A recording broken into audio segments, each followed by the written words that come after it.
Morning, Jack. Morning, Sammy. I decided to share a picture of the neighborhood rather than my forehead, as Kayla called it. With the name Bilbo Baggins, do you really think you live in one of those dwarf caves? No, but I didn't want to be Samwise, so I picked his friend. Mhm. And yeah, I kind of live out in the middle of Hobbiton. A lot of green. Yeah, you do. I just don't have an underground house. Well, maybe you should. I know, this place is 300 feet above the water, and I said if I was a billionaire, this would be a great place to dig and build a bat cave Yep. and have, one of those doors at water level that let out a hydrofoil or a fancy submarine, or even Well, a you don't need that, but the fact is that underground homes are shown to be far more energy efficient. of course, look at all that insulation material. Yep. Yeah, yeah. Although kind of expensive to do all that earth moving. It is true, although I went to a lecture once years ago by a guy who actually built underground homes above ground. Oh, so he piled the earth on top of the Yep, house yep. after it was He created. he had two clients in Texas who owned who co-owned a piece of acreage, and they wanted their privacy. So he built them two homes that were right next to each other but faced the other each different directions. And put them completely underground. Planted grass and all kinds of shit above it. What state was that in? Huh? Where was it? What state was it in? Texas. Interesting. Texas is known for some really violent heat waves and Oh and yeah. uh, Oh yeah. I get it.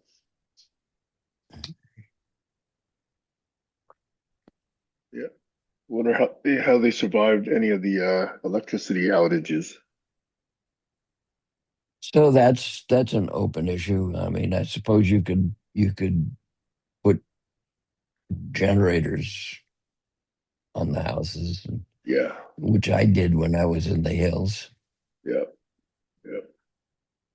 Yeah, I have one here. I don't know if I ever needed one when you were here, but No, I don't recall you used yeah. one, but I bought one. We had weeks long power outage. Some guy drove a truck into a power pole and knocked it over, and it took him weeks to fix it. So I ran down to some farm and ranch store and bought a big gas generator and brought it up and put it on the back porch and fired it up and kept the refrigerator going and a few other things. Well, it probably took quite a bit of gas if you were running it for weeks. Yeah, it did, but you didn't have to run it all day. You just need to run it enough to charge the refrigerator. I The think, the heating in the house was propane.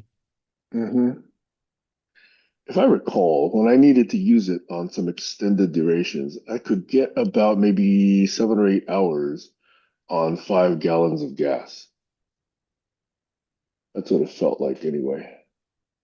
Yeah. Now, I knew a guy in the same hills that installed a diesel generator in his garage.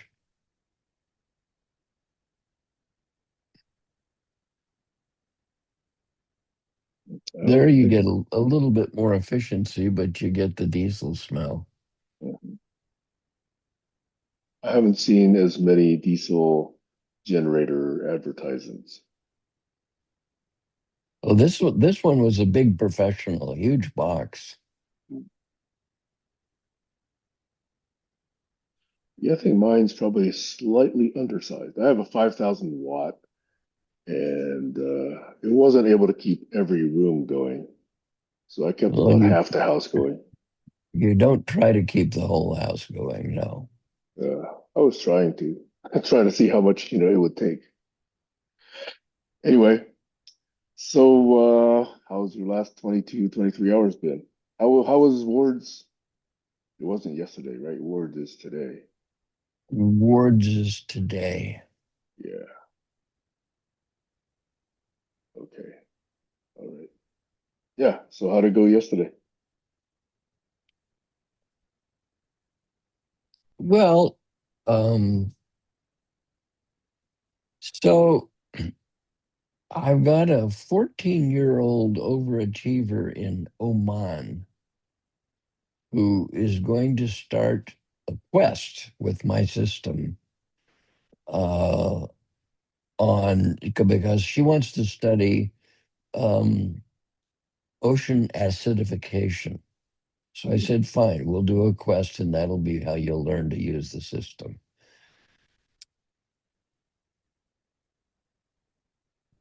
Does she have buds, colleagues that she's doing this with? No, well, so I've only been talking to her, and I don't know where it will go. I have no clue.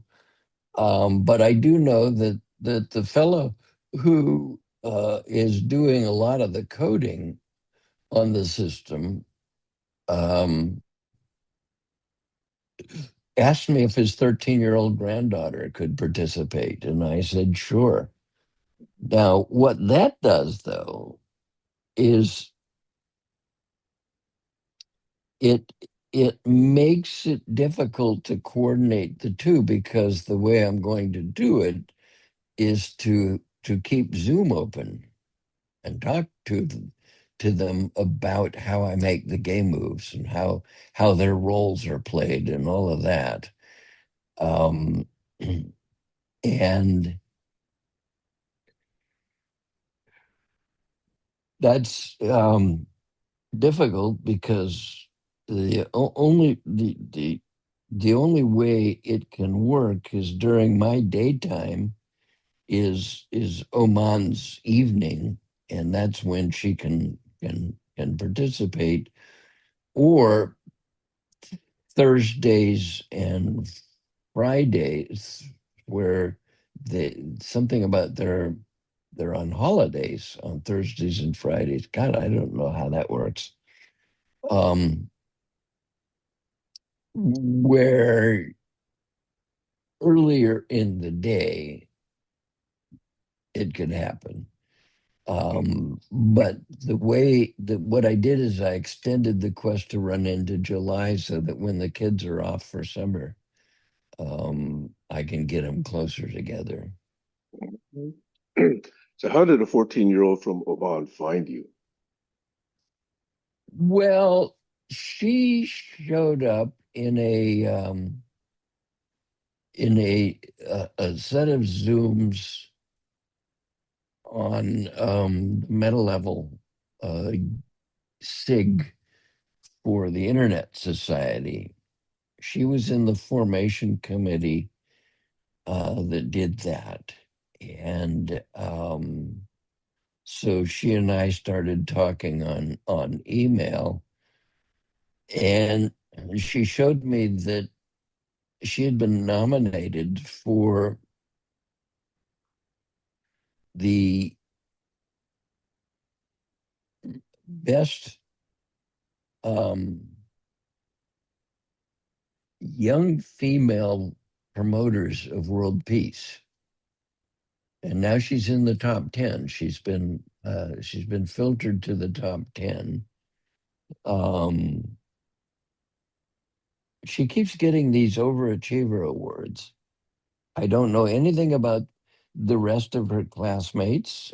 She goes to the international school, which is why she's so fluent in English. And whatever they're doing there, they're doing something right.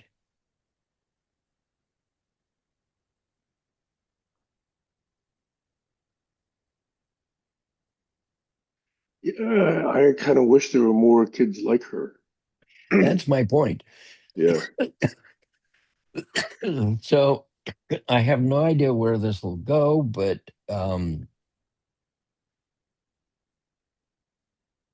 first of all, it helps me debug the documentation and the training process and all of the rest, because eventually we're going to have canned lectures on how to do this. yeah, yeah, And so these are just dry runs with a few kids. And maybe, maybe if others in her school decide they want to play in this game, then maybe I can go and find a local high school in here in Temecula that would like to offer some of their kids the opportunity to play in it, and then we could do it. yeah, yeah. You know, Jack, I don't think you were around maybe 4 or 5 years ago when I was kicking around an idea with, I think, Barry and Kayla and a few others. It was called Teen Congress. Does that ring a bell for you? Yes. Oh, I do remember it. Yes. Yeah. Yeah, I lost momentum on that one, but I still have my notes and I still think it's a good idea. But I Well, think, yeah, there was a when I was in high school, one of my buddies went and spent a week in Sacramento for a teen legislator. yeah. My point in Teen Congress is for the teens to actually be empowered and not to necessarily be led by other adults. Because I wanted the prejudices, the habits, the conventions, the politics of adults to be completely away from Teen Congress. I wanted to see what would happen if the teens felt empowered to say, here's what we think about oppression. Here's what we think about taxation. Here's what we think about misogyny. Here's what we think about child abuse, blah, blah, blah. And that's why I wanted to really make as few adults involved as possible. That's still my preference. But I kicked it around with my daughter and her friends. And surprisingly, they all thought, yeah, it was important, but no, they didn't have any time to do stuff like that. And they Right. didn't feel well enough informed. And so it was hard to overcome those set of impedances. That's the impedance mismatch of bringing Yeah, teens into this space. I'm yeah. going to put a link in the chat. Um, it's a Star Talk, Neil deGrasse Tyson, on Is Social Media Running Childhood? And it predates the court ruling on Meta and Google, actually, uh, uh,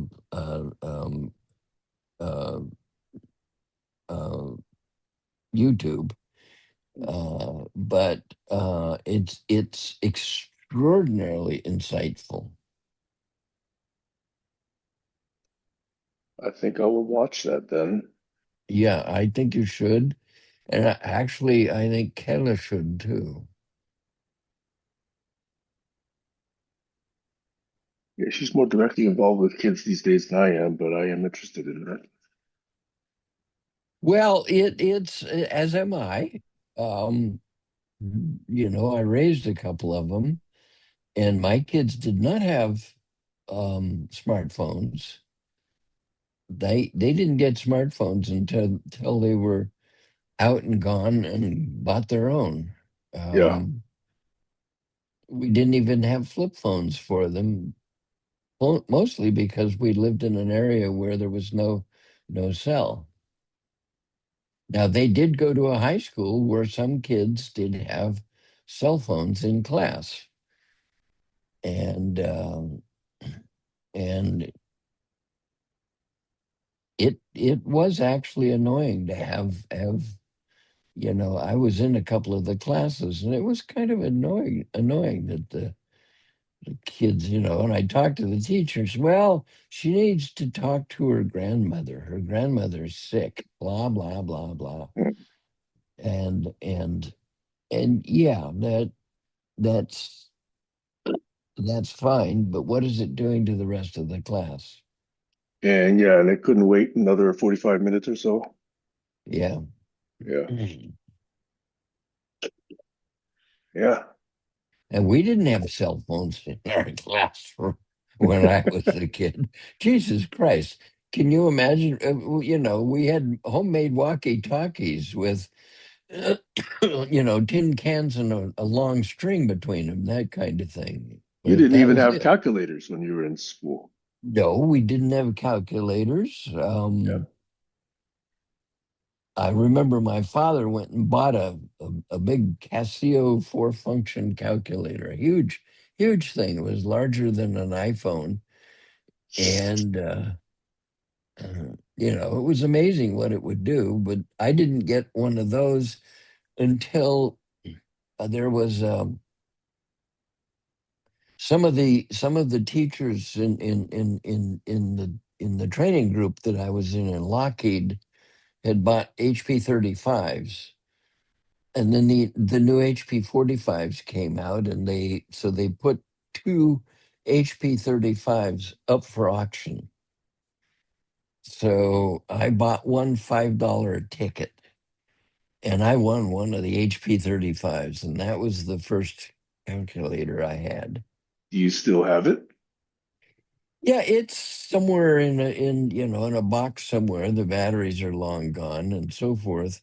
But I later bought when I was in college, an HP in uh, I bought an HP 51, uh, which was far more amazing.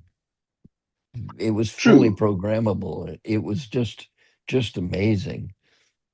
And I still have it, though. I'm not. I don't even know if it works. I still have an HP 25 and yeah, it no longer works. I mean, it powers on, but it's sending random Yeah, signals to the display. So unfortunately, I can't use it. But I think it's a historical device because I it remember is.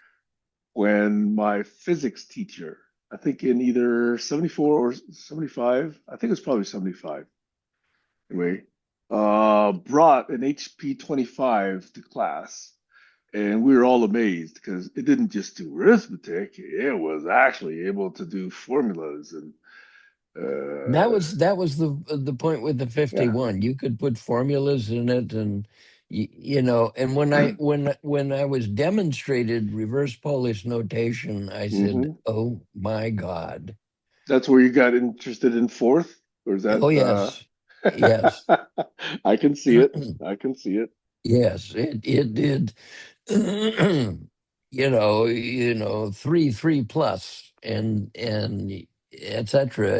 And with fourth, you could fill a stack full of stuff and push and pop and pull and poke and peek Yep, and yep, do all yep. kinds of things that so the HP 51 was beyond amazing.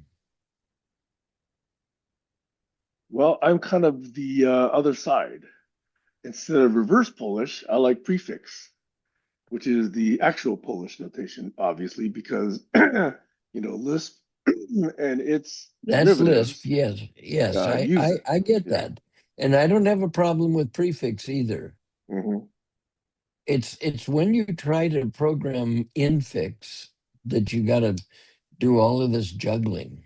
Yeah. All the hard parsing and Charles parentheses. Moore wrote a basic language interpreter in Forth, Yeah. and it was a zillion lines of Forth because it took so much coding. Hmm. He said it made him tired. Well, an interesting question I never asked anybody, but you're probably one of the few people I could ask, is if you believe in immutability, can you really do it with a stack-based language like Forth?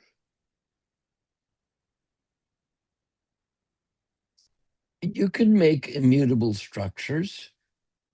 But the stack itself, No, the stack itself is a working memory. exactly. It's totally mutable, but with it you can assemble all kinds of structures that do all kinds of things. And that's how I made an AI system. I made a frame-based AI system in Yes. Forth Hmm. Right. called the Scholar's Companion, TSC. Mhm. And it's the one that may have saved my life during leukemia. Yes, I remember your story, which sticks strongly in my mind because you tell that story very well, Jack. Well, when I went to interview for a TEDx talk, I told that story, and the guy said, "Oh, that's what we want." Hmm. He said, "Jesus Christ, using a computer and AI to save your life." He says, "That's the best TEDx ever." But I had a different story because I think what really saved my life was a positive mental attitude. Yep. And that's the story I wanted to tell. And so they let me tell that story. Yeah, and he sort of gave a mini version of that yesterday too, I recall.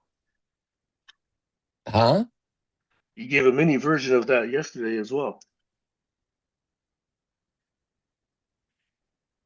I may have. Look, when somebody tells you you're going to be dead in 2 to 3 years, It's a motivation, right? you have two choices. There's a fork in the road, Yep. and the one fork is I'm doomed, fuck it, and you let it go and you die. And the other fork says, I've got this. I know Hmm. how to beat this. And you convince yourself that you do. Yeah. Now, I can't do that with kidney failure because the cells have died and that's all they're going to do. But I can use the whole thing, the whole mental framework to stay alive. Yes.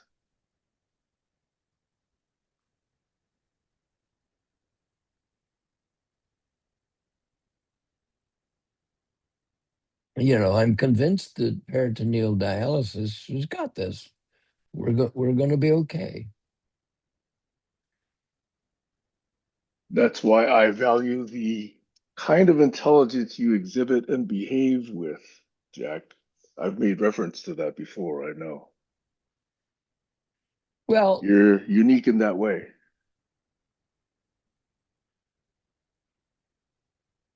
I think that'd be Kayla.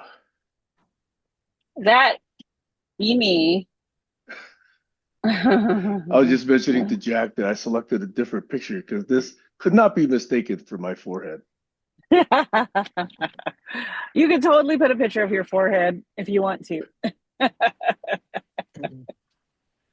but today he's Bilbo Baggins. I asked him if he lived in an underground dwarf cave. Yeah, yeah. Well, I think I've told both of you that if I had billions of dollars, this is a great place to build a bat cave A Yeah, bat and cave? have, yep. yes, a bat From cave. Sam. Take medication. Yes, a bat cave. 300 feet is plenty for a nice sized cave that could house a hydroplane, a submarine, and maybe a couple of motorboats and a couple of jet skis, and who knows what else, as well Oh as a man. nice little compute center down there. If I could build enough power to it. Yeah, you'd have to be a billionaire too. That's what I said. If I were a billionaire, I didn't hear that part. probably not a single digit billionaire, probably have to be at least multiple digit billionaire to do that. I don't know. A single digit billionaire has a lot of money. Well, you know, Bill Gates, even back, what, 20 years ago, to build his house in the side of a hill, Uh-huh. that took $640 million at that Yep. time. Mhm. Oh, wow. And yeah, and it took quite a while. He had to dig out a huge part of that hill. So yeah, that uses up the bulk of $1 billion right there. Yeah.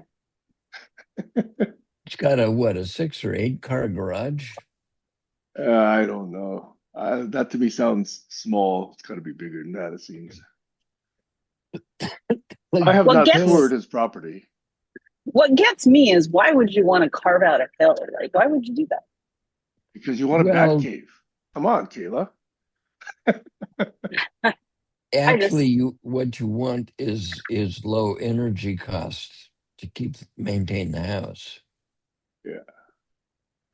Heating and cooling um, on above ground buildings, is problematic. hmm, Did you know that tall skyscrapers are known as load dominant? The outside environment doesn't bother them near as much as all of the heating and air conditioning going on inside. But come on, but come small dwellings, on. apartments and homes are what is called skin dominant. The external environment is what drives them. Because the surface area to volume ratio is much higher with the Yep, smaller. yep, Yeah. yep. Yeah. So, which is why you want to go underground, so there is no exposed surface area. Yeah. Yeah. Yeah. That's why people have underground bunkers in case of disaster Well, as that's well. that's what I enjoy is the people that went and bought those surplus silos in Yes. Montana. Have you seen those converted into actual residences? Yes, that's the whole point. It's just amazing. It is. Kayla, have you seen those pictures? No, People go into these places, what is it, Nebraska or South Dakota or where, Jack? I forget exactly where they are. So I've seen them in Montana and Nebraska. Yeah. They're these huge, what it looks like. What do they call those things? Those Well, cylindrical device, half cylinders. What do they call those? But the thick concrete, and they're underground. they fundamentally they're a stovepipe that has a big steel door opening at the top, Yeah. and there's an ICBM in there, and if it gets launched, then it's Okay, so you're talking doomsday. about the vertical kind. I'm talking about the horizontal kind. There's a bunch of these horizontal shelters that used to be also military developed, where they've been, selling those to civilians, and civilians convert those to residences. And like you say, they're very well insulated, but they also have Yeah, no windows. they have no windows, but the ICBM ones have got these large computing centers with ancient junk equipment, and you can go down there and convert it into a lab or a home or whatever you want. Well, Jack, you and I used to share an office. Let's find one of those. There, yeah. There I don't was know a if you there know that, was Kayla. Jack and I used to share an office. no, I didn't know that. That's awesome. reportedly an ICBM silo in the Sutter Hills outside of Yuba City Hmm. that the Air Force wanted to put up for surplus. and nobody bid on it except some old lady who bid $12. So they took it off the market. That's the story I heard. $12. Yeah.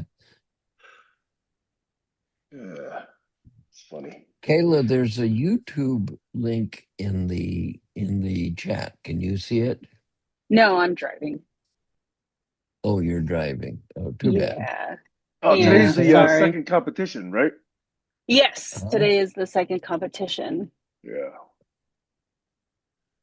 Let me check, Jack. I think I can see the chat. Yeah, I see the link. See it right there. Yeah, and so if you'd forward it to Kayla, then so it's a Star Talk. Neil deGrasse Tyson, your personal astrophysicist, who has decided to do a show on the effects of social media on children, and it's really stunning. Ooh, that's something I'll definitely watch. So Sam, if you'll forward it to her, I don't have her email. So Speaking of which, Kayla, I did send you the AI summary of yesterday's session. Did you get it? I did, but yesterday was very busy, I so know. I just want to make sure you I did got it not because have you a asked for chance. it. Yes, I got it. Thank you. Okay. So I'll do the same. Jack, if you want it, I can send it to you as well. But no need. okay. By the way, I'm Yeah. gonna go underground, and it might, I might not hear you or see you, or it might cut off. So just a FYI, I'll be back if it cuts off. Okay. You're Thanks going for in a letting us tunnel? know. A parking structure. Oh, a Yeah. parking structure. Where are you at Yeah, now? Burbank still. You're in Burbank. Uh-huh. Where is a parking structure in Burbank? Near the dance hall. You know, I By the know way, that Kayla just territory. disappeared. That's how come I was a little snarky there. Well,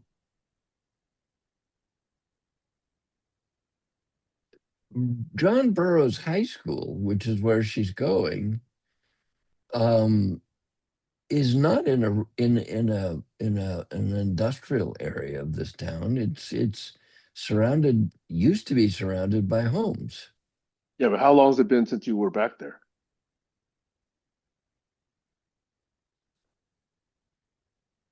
I I took my wife to see my high school uh, a bunch of years ago. Um, and of course, they wouldn't let me on campus. I had to go through a guarded gate and sit in the front office. You know, all high schools now have Yeah, I in know. High, tight security. tight I know that. security. It's really depressing. At that high school, did they have police on the campus? No, See, at the high school that Veronica went to when she was in high school, they had one. They didn't call him a cop, but he was clearly from the police department. no, They we gave him did some special counselor title. we didn't have any orbiting cops on our campus. We just uh, there was none of that shit going on. I know, I know. I'm just letting you know that when my kid Veronica was in high school, that's the first time I saw a high school that actually had a full-time cop there.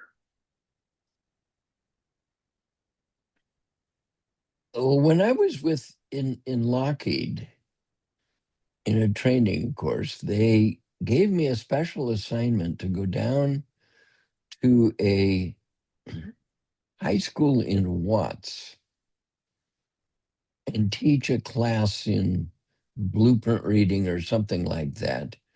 Mhm. And then, yes, I had to go through gates, and there were cops, and it was just really depressing. Mhm. Yeah. You know, I had this class filled with people bust in from Watts after the Watts riot. Um, and my job was to teach them blueprint reading. And I had an associate teacher who was black and really a pleasant guy. And he would sit in the back of the room, and I'd ask him to come up and tell some of his favorite jokes, and that kept the thing light. Uh, and then one day, I just walked up to the chalkboard and I said, "Why are you here?" And they said, "Yeah, well, we were bused here. We were brought here." And I said, "No, I mean, why don't you just buy one of these airplanes and lease it to an airline?" And they said, "Oh, what?" And I said, How many Cadillacs do we have in this room?" There's about 10 hands came up. And I said, "Okay, if you pool those together, that's around $20,000. That'll get you, the start of a bank loan that will get you the to buy the airplane, and then you lease it to United Airlines or whoever, and let's look at the cash flow." And we talked about how that would work. And they they all kind of looked at me like, "That's just really strange." So the next day I came in and they said, "Okay, tell us something we can buy." And I said, "Buy a house, buy an apartment complex." And the very next day, one of the kids in the class came up to me and he said, "I bought my apartment complex." That kid went on to be management at Lockheed.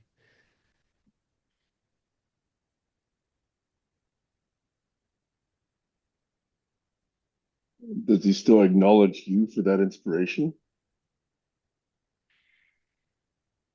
Well, we kind of lost touch after the course ended and so forth. I just followed him through the underground, but no, I did have a few people in the room that were just uncooperative, and I just sent them back to their supervisor and said, "No, Mhm. you shouldn't be in here." But and then I had one guy in the class, and this one blew me away. I gave him a test for reading a blueprint, and he held up his hand and he said, "I can't read." So I went back and I talked to him and I said, "What's going on?" And he said, I was in the Korean War and I got shot off a telephone pole and I lost my ability to read. So I had the my assistant, the black guy, read it for him, and he passed the test.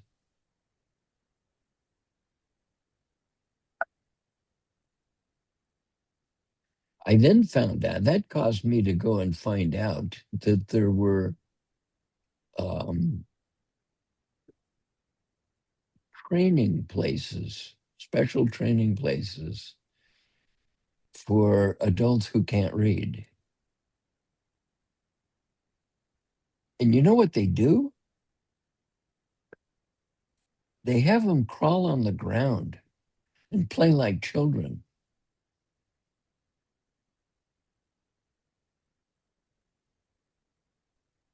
Wait, does that help? Apparently,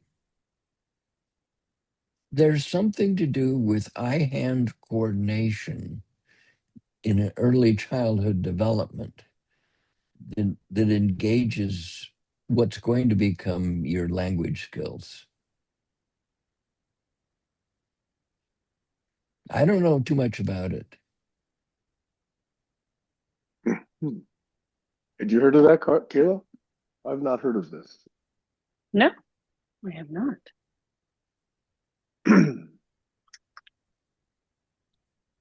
I know so little about the brain.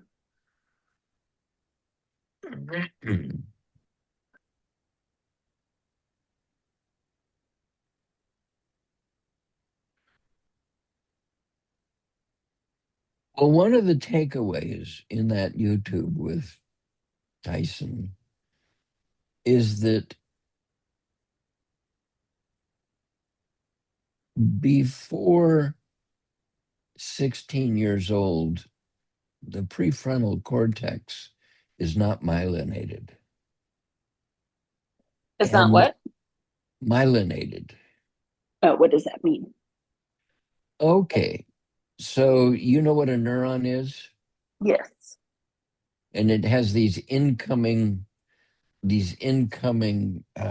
axons that feed it information, and what it does is make a decision, and it sends a spike out on a sometimes very long electrical wire Axon? axon that myelin is a fatty sheath that forms around it to keep it from short circuiting.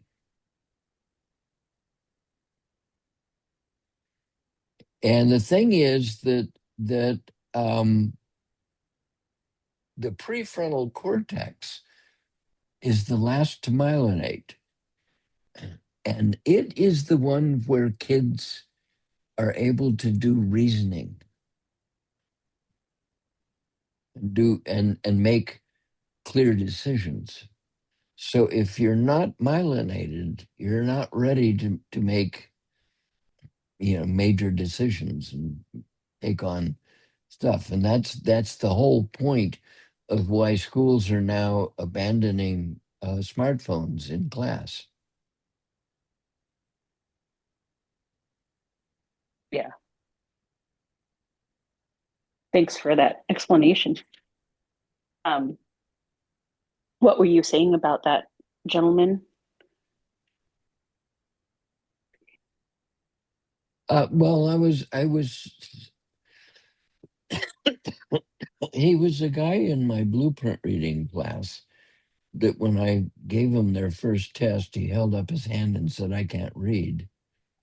And I asked him, went Oh back yeah, and yeah. talked to him. He had been shot off of a telephone pole in Korea during the Korean War. Right, right. So here was a veteran that couldn't read.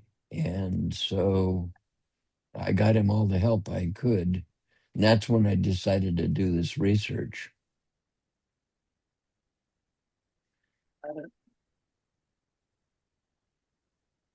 Um, I'm sorry. I thought you were referencing the video about the prefrontal cord or something not myelinated, and then I No, asked you oh no, um what they're separate. myelinate what it was. So Sorry, I'm just myelination, myelination is what demyelination is what happens in multiple sclerosis. And in other words, your myelin sheath starts to die, and now you start getting electrical short circuits, and that's when, let's just say, the shit goes through the fan. It shows up as pain, right? It shows up as pain and staggering gait and inability to think and all kinds of things. And it cannot be reversed, as far as we know, right? Well, so that's I have hopes. I really do. And I have a friend in Switzerland who's got MS, who has a PhD and is doing very well. And so I keep sending her the latest research. But I think these CRISPR guys are going to come up with something for it. Now, side note on that, my first game uh, with Jane McConigal's Foresight engine was basically mounted by none other than the Mylan Repair Foundation in the Bay Area. And it was funded by the Robert Wood Johnson Foundation. And the quest was, we have this new neurological disorder that has a 10-year incubation. Please help us accelerate a cure for it. And that's where I I started out way behind on the leaderboard and ended up winning by 30,000 points. And that's because I hammered home the idea of knowledge gardening, collaboration.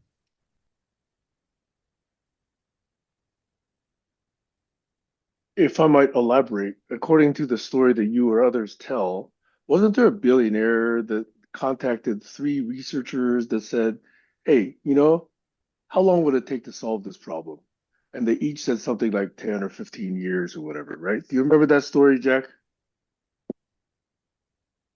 And so he actually gathered them together and said, "Okay, instead of competing with each other, I'm going to give you each all the money you guys need, something like $5 million, okay? And if you cooperate with each other, how long would it take?" And they came up with a much smaller number. They came up with something like 5 years. And that's where I'm curious, because this was in 2008 or 2009. So it's been more than 5 years. So I was wondering whether he actually ever did that. Do you remember that story? I do not.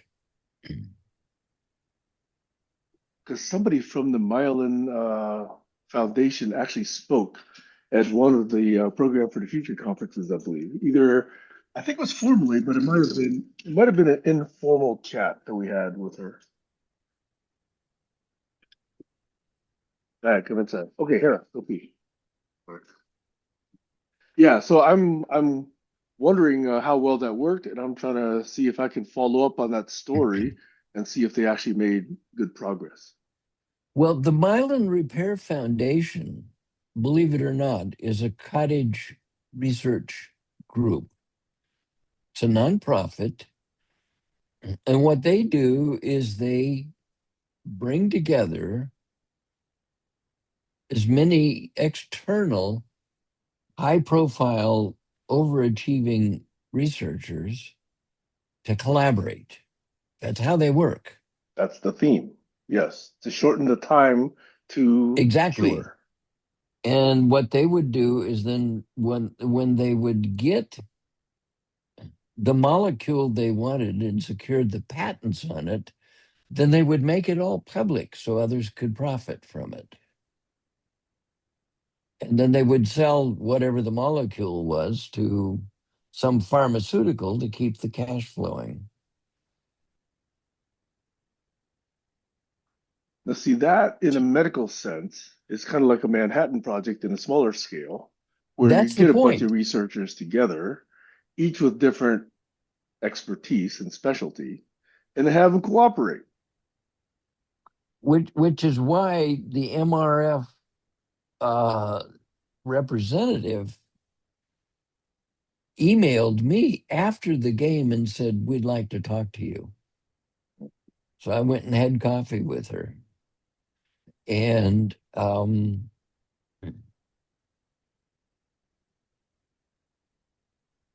they really had liked what I did. In that game, I won extra points because somebody had suggested um, create a Nobel Prize. And my response was, no, you don't want to do that because the Nobel Prize causes people to lock up their their ideas until they have secured the Nobel Prize. Right, until they can We monetize. yeah, it's we do not need that kind of disincentive for collaboration. And that won me a zillion points.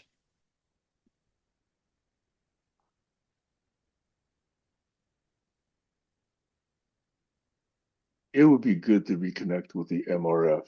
You have your angle, I have my angle. I'd like to really see what they've come up with. Because from Yeah, both well, medicine as well as, go ahead. they I don't know that much about them because, I moved on, but they really are in your collaborology game. Bingo.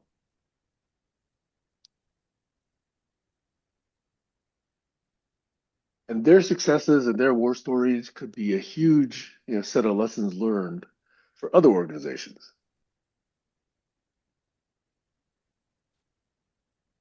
Yeah, I'd like to interview those people. Um, okay. By the way, kids, it's time for me to leave. Um, I've got to take down my dialysis machine and get ready for Cunningham. Okay, Jack, good to see you again today. There's Thanks, See you Jack. a soon. Yep. 42% chance I might go to the session on Wednesday, but it's not greater than 50 at the moment. Well, give it a shot. See you. Well, okay. And I'll explain to Kayla why. Kayla, I think I explained to you, right? I've been kind of like this TA in a research assistant slash teaching assistant role with this class that I'm taking. Hmm. So in a sense, you could think of it as I've been kind of like grading papers the last 5 days. Oh dear. Bye bye. Thanks, Bye. Jack. Talk to you later. And like I told you yesterday, I'm learning a hell of a lot doing this. Awesome. So it's tweaking, some of the things that I'm applying to my own practices. And like I said, I have no doubt that it's improving my understanding of what this thing is all about. That's so cool. Yeah. I wish I could get a job like that. Well, right now this is unpaid, but I think it's going to pay off once I apply all of this stuff that I'm learning. Yeah, yeah. Yeah. Possibly as early as 2 or 3 weeks from now. The key is I have to get 2 weeks of consistency. And that's what I've had trouble achieving. Let's say in the last 16 weeks, I've not had 2 straight weeks of consistency. Yeah. That's how inconsistent I've been. And I'm hoping that what I'm learning now will help me get better in that regard. Yeah. So I actually thought it was pretty quick that you were able to drop off Maxwell. I thought you'd be gone for much longer than that. Oh, yeah, it was only 7 minutes away. I was so happy. And checkout isn't until noon, Uh-huh. so I am taking my time. Oh, so you're back at the hotel now? Yeah. Yeah. Is there a sauna? Is there a spa? Is there a pool? Hmm. All right, Yeah. there you go. I probably won't get in it for, you know, I probably just won't go in. I went in last night though, so that was really nice. It was Well, really nice. feel free to drop off if you want to use the amenities, or you can just join us from there in the hot tub. Oh, no, but yeah, I was saying that I don't think I'm gonna go again. Hmm. Um, Okay. because I don't want to take a shower again. Ah, showers are I so don't want good though. to. They're so fun. I know, except when you get all dry, or you know, as a woman, you can get like a yeast infection because you're too dry. So it's yeah. That's the only thing about it. It gets you dry, very dry. Your skin, Mhm. everything.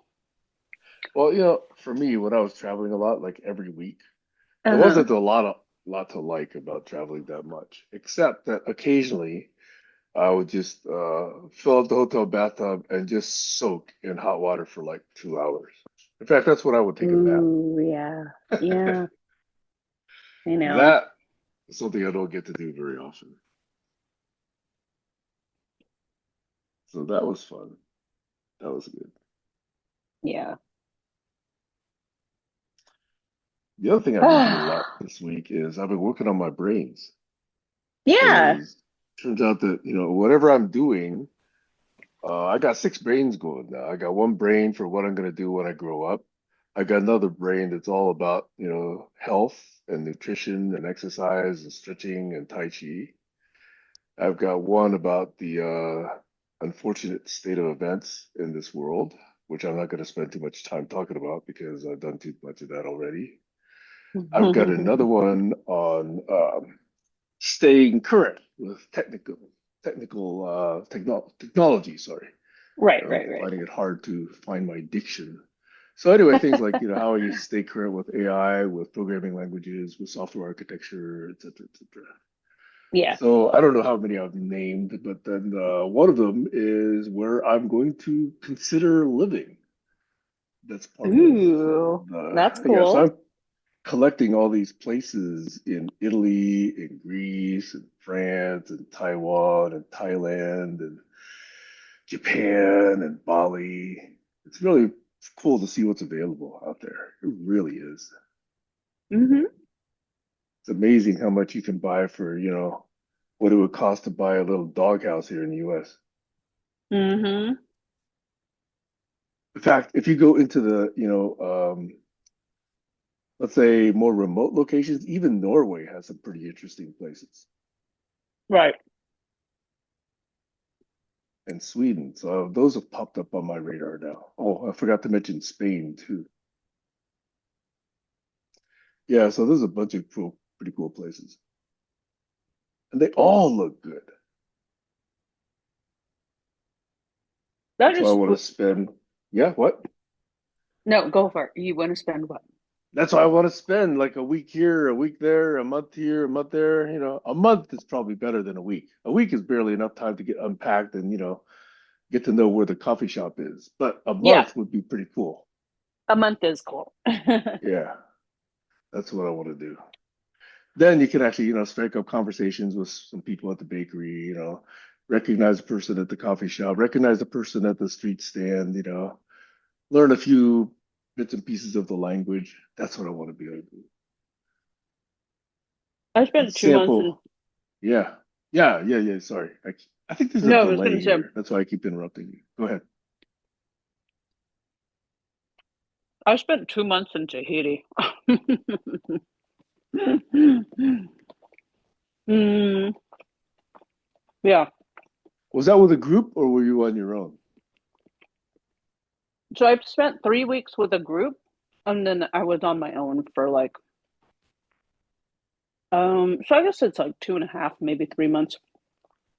So how Um different is Tahiti from Bali? I've never been to Bali, so I can't really compare. But it's definitely super duper small.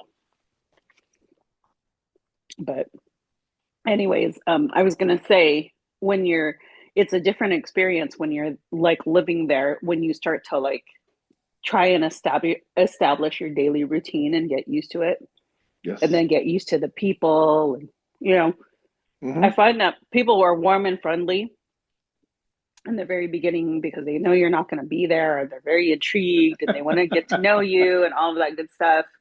And then when you start like doing just daily things and daily lives, you start to really see the difference in the people. Are they really you not know, that welcoming? no, they're still very, very welcoming, but you'll find that some of them don't like to talk too much. Some of them, Okay. you know, All right. stop welcoming you to places because they're doing their daily routine. Um, you'll start to notice little things like I notice like the dogs come out like at night Mhm. because there's like wild dogs roaming around. They're not as friendly as they are during the day. They come at night in packs. Mm. Um, and then you see all these little peculiarities. So I feel like if you're there for at least a month, then you can observe a little bit more intimately the behaviors of people. What you described actually sounds Mm-hmm. good to me because it's like they recognize you now, like you're part of the furniture, right? So it's not quite so Mm-hmm. special anymore. And Mm-hmm. that I think is a kind of acceptance to me, as long as it's not hostile. Yeah. Yeah. I mean, don't get me wrong. They're still like, oh, Mhm. because even as somebody who looks like I'm Tahitian, a lot of people used to say that I look very Tahitian. There's still something a little off that they can tell. It's Yeah, really interesting. yeah. Well, certainly you look South Pacific slash Polynesian. Mm-hmm. I might be able to pass for that if they don't look too closely. If they don't look too closely. Well, I think I shared with you, right, that there's a history going around that says the Polynesian islands Hmm. um, did come a lot from the indigenous people that used to live on Taiwan. Remember I mentioned Oh. that? I was really shocked at the video when I found it Hmm. because they studied things about the pottery and the language and the timing of things and the genetic haplogroups. And that's how they were able to determine that a lot of Polynesia was actually settled out of the indigenous people that wandered away from Taiwan. Yeah. And that was fascinating to me. And not because I'm proud of anything, because I'm not actually descended from indigenous Taiwanese. Yeah. I'm descended from, Han Chinese that came over from the mainland in 1721. But still, it's an interesting little tidbit. Hmm.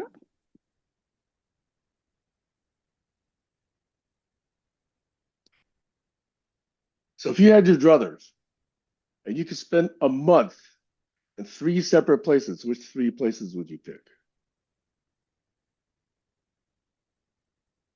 1 month each Okay, let's say 1 to 2 months or 1 to 3 months. Three places. each. Yeah.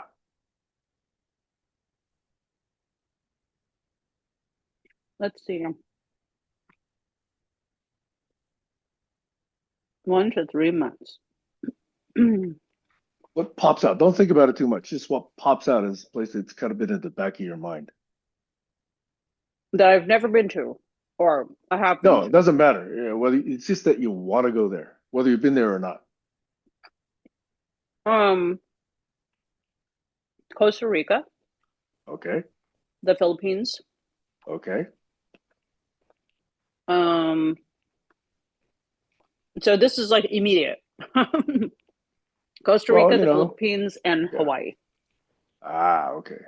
Yeah, immediate. The first one's Costa Rica. Mhm. But I may, if I was given some time, then I might change my mind. How much time? Like until Maxwell graduates? Is that what you're talking about?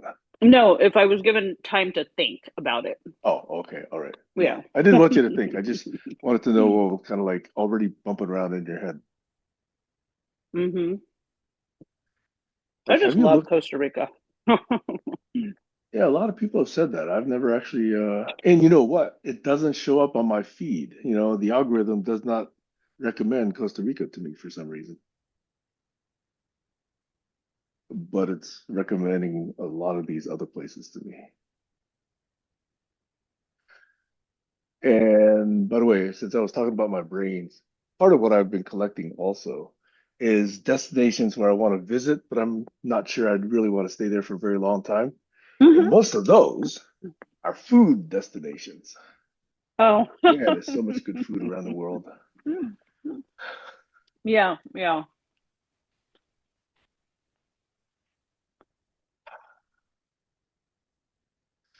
It's interesting. If you did have the flexibility to go back to the Philippines, I'd try and time a visit there with you since you know the language. I'm presuming you know some of the language and you know the people and you know the culture there. That would be kind of cool. I could understand the language. I won't be able to like, I could articulate basic things like where are we going or how much Yeah, does that cost or, you that's way know, better than I can do at the moment. yeah. But how long do you think it would take to pick that up? 2, 3, 4 weeks? Say, where's the bathroom? How much does that Yeah. cost? You Um, know, not even like if you it for I don't know, it just depends on your learning model too. I'm If presuming you stuff like that. If it's like 5 things, you could probably learn in a day or two, right? hmm Yeah, exactly. yeah, yeah. Like all I can say in Spanish is I think it's what ¿Dónde está los baños? Or hmm something similar to that. Yeah, yeah. There's a lot of Spanish words in Tagalog too. hmm hmm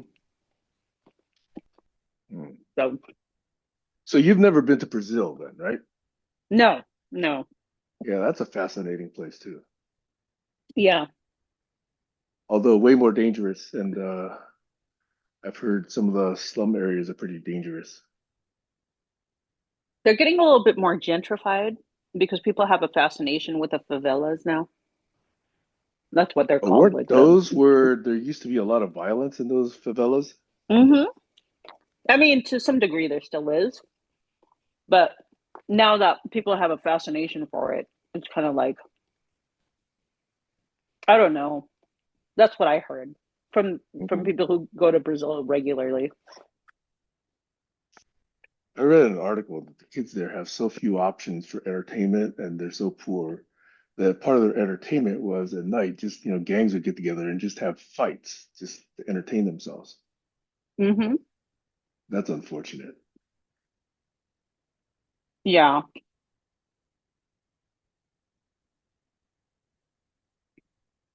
course, I've seen people do that in Hawaii, in the streets of Waikiki. hmm So one of the Usually, reasons why Hawaii is yep. my number three, and the reason why, like when people fantasize about living in Hawaii and like, I'd rather live in Costa Rica. hmm Um, it's so small that there is like, you know, talking about once like everything wears off, like the magic wears off, and you're there on a daily basis. They're not as friendly. Like a lot of locals are not as friendly as they say they are. You know, um, In Hawaii or generally? in Hawaii, they're Yeah. not as friendly. In fact, um, there's reasons for that too, of course, because the annexation of um, what is it? Am I even saying the right term? Um, that when they became a part of the United States, it's still fairly new. Yeah. And the locals are still very bitter about it because there's a lot of history there that just, is very similar to a lot of the indigenous people who had their land taken from them. But Hawaii was very self-sustaining, and they were a lot more unified than people think. And so they had a lot of pride in their traditions and their culture and their self-sustaining places. I mean, there were like fishing villages that could take care of each other that were just totally obliterated. People who had generations, life just, they knew how their ancestors cultivated the land, and that was just taken away from them for no good reason. So when you or when a tourist comes and they decide they want to stay there and they're enchanted by it and they want to live somewhere beautiful and they think that everything's spirit of aloha is welcoming and love, it's not, you know? And so they're very harsh too, if you're very ignorant to that. And that's what I experienced when I was like 19 years old when I went to live there, is the harshness of it. Now that I look back, I realize that that's just how they are. They're not going to like sugarcoat anything for you. if you're ignorant about the ways of their life, or yeah, the ways of their life. Sorry, I'm on my like second cup of coffee. If they're ignorant about that, then if you're ignorant about that, then they're not going to be as forgiving. So they're just going to tell you straight up until you could prove them right, until you can actually learn.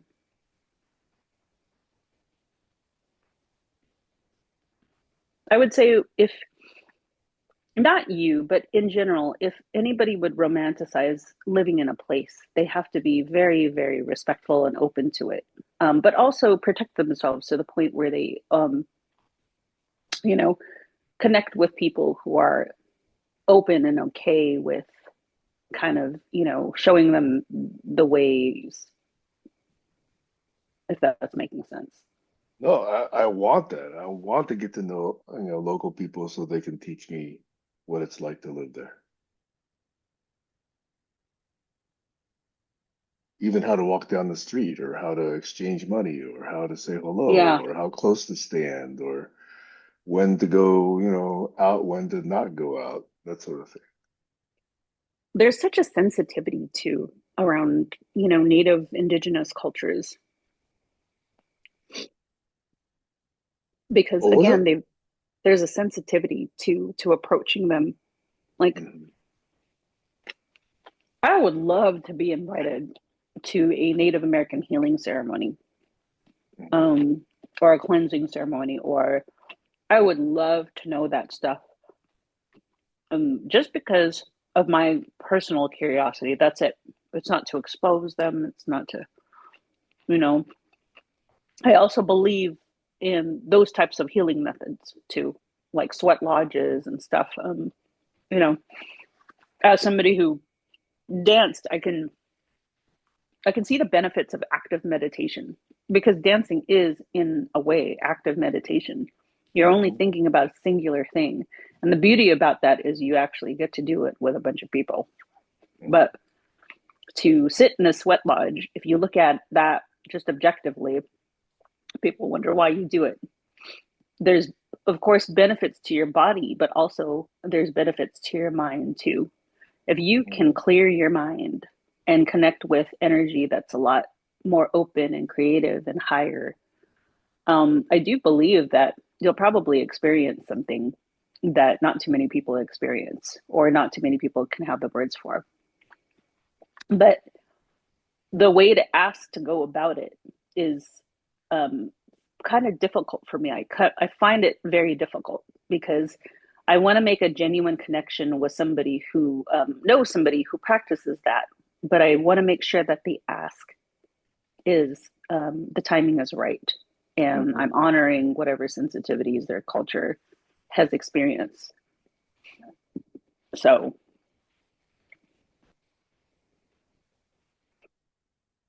anyways, I don't know how deep you want to go to in your travels, but that thought just came to my head. I do because I don't, superficial is how far you get in about a week. Mm-hmm.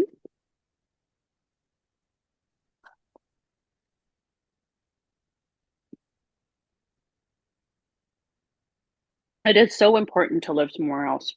It really Yeah. is. That experience will just really open your minds. That's what I was telling my kids. I will pay for everything if you decide to study abroad. Mhm. That's the best way to learn, in my opinion. Yeah. It's safest too. Well, sort of, kind of safe, right? Hopefully. Doing the way I did it was not safe, but I feel like I was lucky. It's even more dangerous now that I know what's going on out there in the world. Mm-hmm.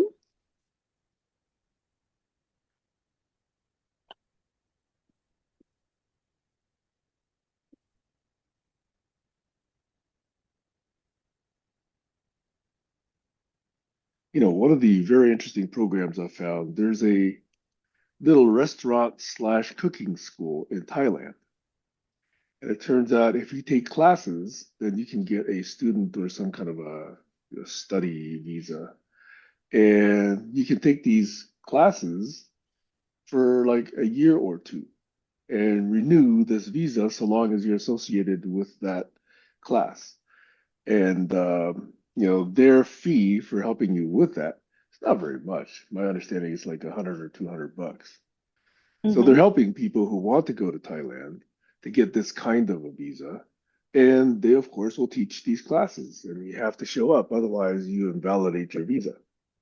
So I thought that was Right. actually a pretty cool, clever thing for them to do. And Yeah. not only that, at the end of it, I learned how to make Thai food. Probably a lot of different kinds of dishes. Yeah. I probably learned some Thai language as well. For sure. Yeah. And I think that would be fun. I mean, you know how much I like food. Yeah, yeah, yeah. No, you should do it. Yeah, and that's why, kept that link for that program and probably follow up, somewhere after July. So anyway, I've been having fun building out my brains. These brains are kind of Yeah. fun.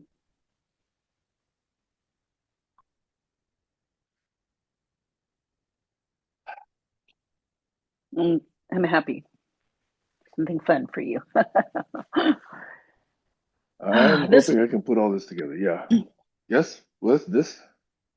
I was going to say this week, I'm really going to try to focus on building some strong habits, like resetting and building some strong habits. The only thing that kind of sucks is I do have a little bit of work to do. Number one, I have to get my taxes in order, and number two, I do have to. I have two appeals, email appeals that I have to redo for this company that I was contracted to work with. So that company actually is hiring for a director of development, and I submitted my application. So I'm hoping that I actually get a um, interview because that one is hosteling. And talk about traveling. They have what's called like IOU respect. I don't know if I told you this, but You did mention it earlier this week when you mentioned, yeah, that does sound like a yeah, lot of fun. yeah, yeah. So hopefully I get that interview. I had no idea director interviews would be this difficult. I don't know if it's a sign of the times or if it's I'm just ignorant to it or I think the higher you get, the harder it is. yeah, yeah. But I do need extra income. Mhm. So anyway, that's the only thing that I've got. Those are the only two things I have on my plate. And if I can successfully carve out some time to where it doesn't piss me off, then I think I will have achieved something big. Like yesterday, I achieved something big. I didn't get pissed off at my kid when he really wanted to hang out with his team. I didn't lecture him as much as I wanted to fantasize about lecturing him big time. I stopped myself you know, and I was like, yeah, he just wants to hang out with his friends. That's all. Or so. I need more moments where I was in the pool and I was just listening to I was the only one in the pool. Max was in the jacuzzi. They were kind of next to each other. And the pool to me was just perfect temperature, nice and crisp. I laid on my back and looked up in the sky, not ideal, but still very peaceful. And Mhm. there was, you could see the moon, you could see one star. It was just such a peaceful night. And then I could hear when I submerged my ears underneath the water, it just like the sound is just so peaceful. It just drowns out everything, and you could just hear, your arms flailing or something, or your breath. Those are the things that I really need to slow down and just listen to. That's the type of meditation that I really want to get into on a daily basis, even if it's just for a few minutes. It's just good for my brain. It's good for my blood pressure. It's good for my emotions. It's good for everybody around me.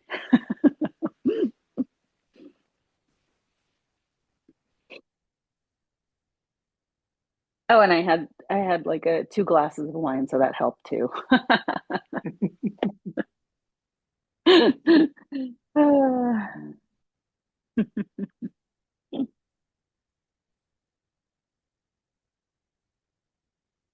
Do you have any part of dance as part of your regular weekly or daily routine these days?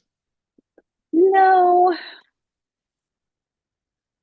I really am trying to explore that thought, but just like a part of me really doesn't want to. And a part of me feels totally okay with that. Um, and a part of me, no, okay, I would say a good 80% of me feels absolutely 100% or absolutely okay with not wanting to dance.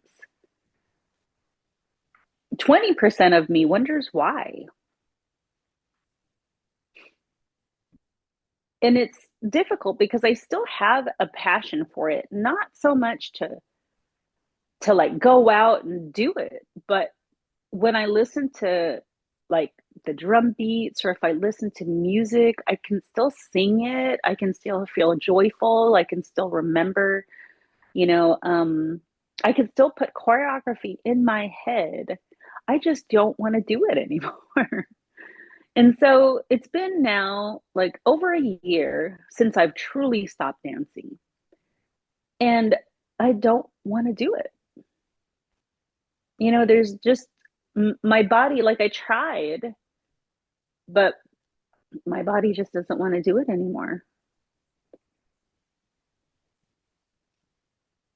What do you think about that? I actually believe I know exactly what you mean. I feel the same way about playing my violin. Part of it is, man, if I was really to get good again, I'd really have to spend a lot of time practicing. And part of me Yeah, says, if I'm not good, I'm not going to enjoy it as much. Then a part of me says, oh, it's going to take a while for you to get back to where you used to be. yeah, But then the other part of me says, fuck it, just do it. You're going to have fun. You're going to have fun, hacking your way through this piece. And it's going to be, great that you're going to feel good afterward. I right. think that's the part that's winning. And so that's the part that's making me pick up my violin. Yeah.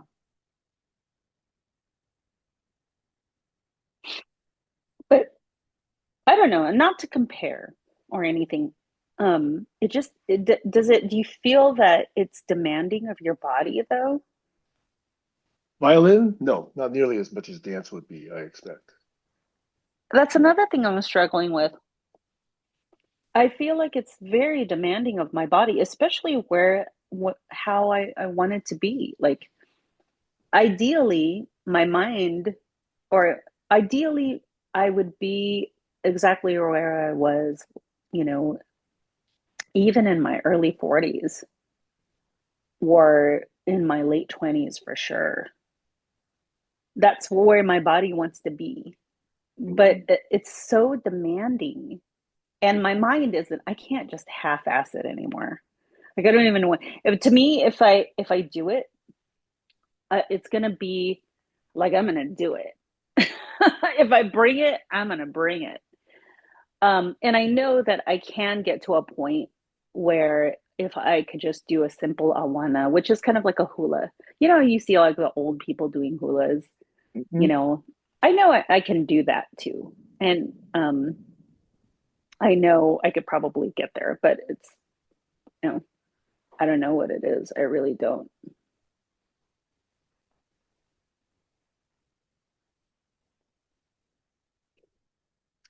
I was going to ask you about that because let's say when you were in your 20s and 30s, I Uh-huh. presume there were people in the group who were in their 50s and 60s who still enjoyed dance, Yeah, yeah, right? they did. Yeah.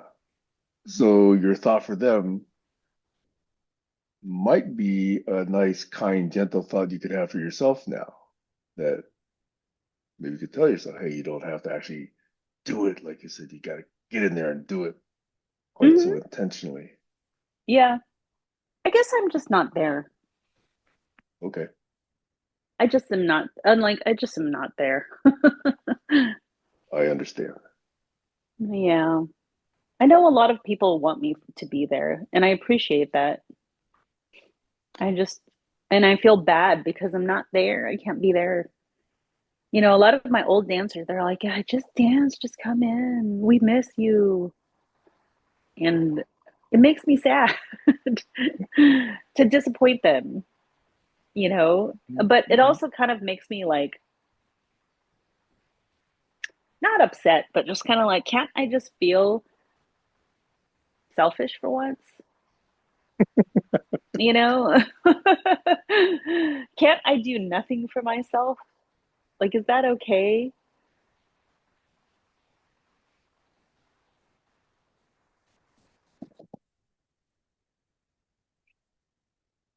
If I understand the question right, I don't think that's what they're asking.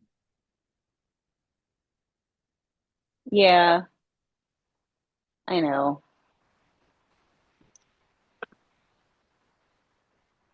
I'll give you another little list. My mom is 93 years old, right?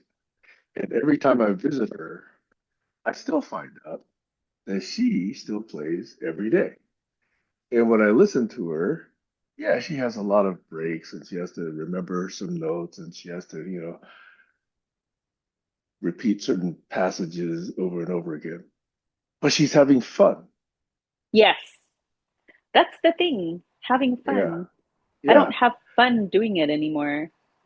yeah. Like, I have fun thinking about it. I would like to have more time. Here's actually what I really want to do. I would like to have more time to write for myself, not write grants, not write appeals, not write procedures. I want to be able to activate that part of my brain. Before dance, there was writing. And I'm often telling my kids, you guys come from a line of writers.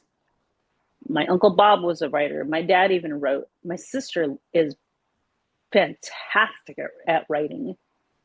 I mean, she wrote when she wrote for my dad's funeral.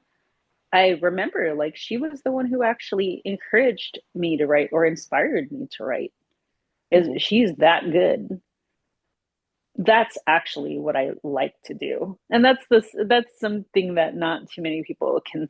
They don't see that because not too many people read. So I'm happy to be associated as a dancer. I'm really happy that a lot of people see that in me. I'm happy I could still contribute to the dance community or like the cultural awareness in general. I'm very, very grateful for that. There's a Mhm. lot of other talents though that I really want to get into. If I recall correctly, didn't even Maxwell encourage you to write? Yeah, actually he did. Yeah, He goes, I think that's you what I should just remember. quit your job and just write. Because I showed him something. I remember it was around when my dad passed. Um, Yeah, it might have been his eulogy or something that I wrote. And I'm Mhm. all, here, just read this. And he goes, wow, mom.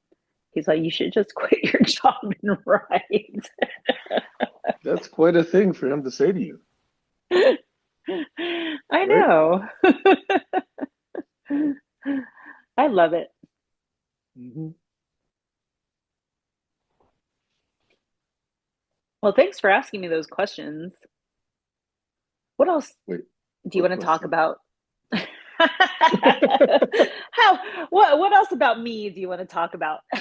Okay, you wanted to talk about men. Let's go back to talking about men. Remember yesterday? Tell me about Yeah. men. What do you really think about men? The funny thing is, like, I was watching this like video. This guy, he was talking about women in the Philippines, and a part of me was like disgusted, but then a part of me was very curious. He was just like, "Hey, I'm trying to get out there. I'm going on these apps. Um, you know, I'm trying to keep an open mind." So he started off, very humble. It appears. And then he said, "Oh, and then, I'm here in the Philippines and I decided to turn on, the dating apps and everything." And he goes, "Oh, let me just tell you, the women here," he's all like, "it's much easier to get a date." So he didn't even say like, "Oh, they're so much nicer, blah blah blah." He just said it's just a lot easier to get a date. He goes, "The women here don't like look at you in disgust. They actually smile at you." And of course, again, a part of me was like genuinely horrified. I'm like, ew, but then a part of me was like very, very curious. And so he said, so if you want to put yourself out there, just know, that don't give up. There's hope. So he was basically saying because he went to the Philippines and he started dating that he feels a renewed sense of confidence. That's what I got out of it. And that he's in a good place and he feels like he can, approach women again. Um, so I do feel bad, genuinely bad for men, especially here in the United States, especially since women are becoming a lot more independent. They're becoming a lot more, you know, vocal about the injustice that's been happening. I support that. I think there's a built up hatred and disgust. And a lot of people are starting to feel that now, a lot of women, and they're starting to articulate it. Um, and it's not going to go away anytime soon. I think it's going to, once you get to a place where, men and women share power, and there isn't, as much injustice. I think we're starting to get there, yeah. But for now, this awakening is beautiful for a woman. And so I do feel like, much like white people, how they just don't want to be called white anymore. Like it's like now it's almost like a negative connotation, like, oh, they're What do you white. mean, Kayla? I don't know what you mean. I think a lot of women or a lot of men now are kind of cringing. Good men, they're cringing at something that they should be cringing about. The behavior of people in their gender. So I do feel kind of bad about that. Well, legitimately so, they should be cringing. I've been cringing for decades. Hmm. It's just like what you said. You can't really go forward, or we can't really collaborate well until we all kind of are in the same place, right? That's what you were saying. Whoever We you kind want of to have a collaborate with. Yeah. shared understanding. Yeah, that common purpose. You got to find something there. Common values, common purpose. Without that, Hmm. it's just arguing. Yeah, yeah, that's good stuff right there.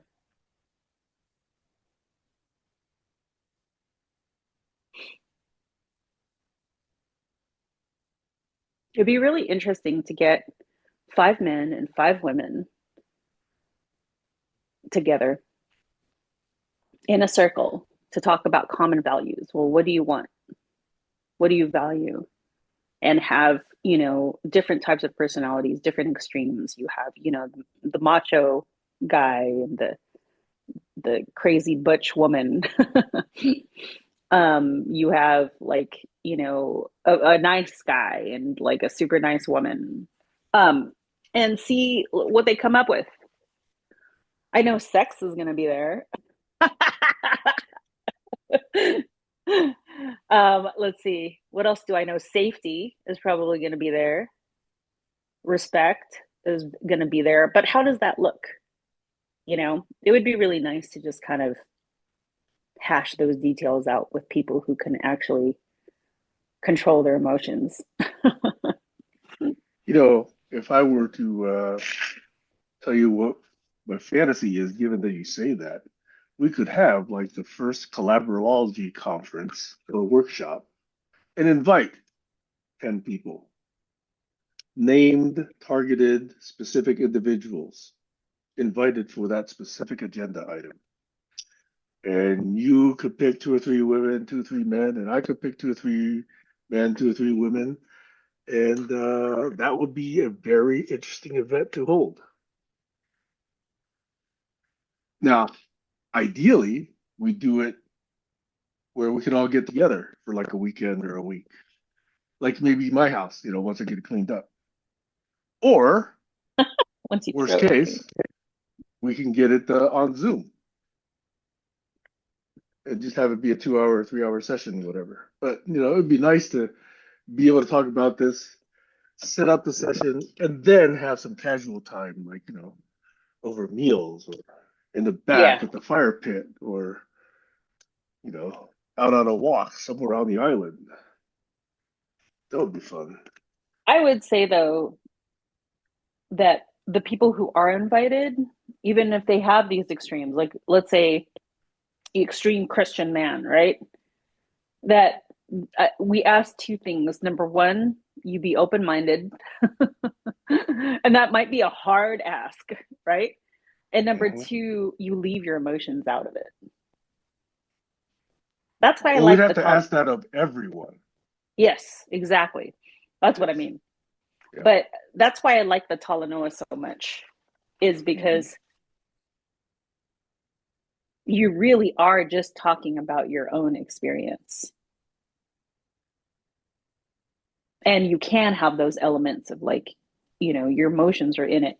In fact, that might be the ruling, the thing that rules your dialogue. But, anyways, I don't know. What do you think? So should we set up a telenoia? Let's start with the telenoia. I did, but nobody wanted. I know. No. I'm saying do it again. Yeah, I know. I know.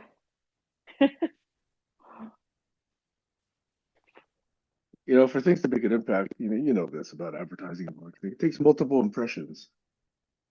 Yeah. And that's why you should be on TikTok, dude. See, it takes multiple impressions for me to hear that from you to get that. See, I'm susceptible to that too, right?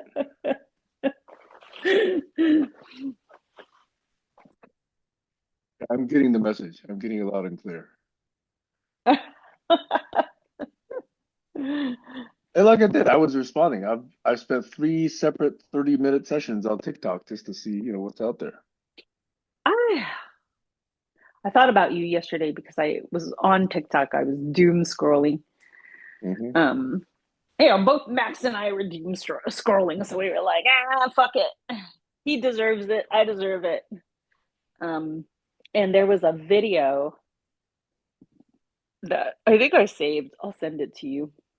But it was a TikTok video about something. I forget. Again, I had like 2 glasses of wine, so my brain wasn't. My brain was at its minimum. But what was the topic of the TikTok video? All I know is it was something smart. It wasn't anything stupid. Yeah, I would welcome that. I've seen too many stupid things on TikTok.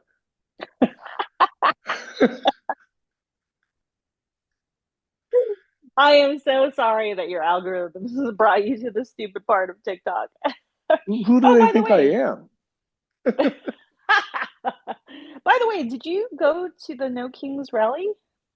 Unfortunately not. You know what's stupid about that? And I'm such a hypocrite.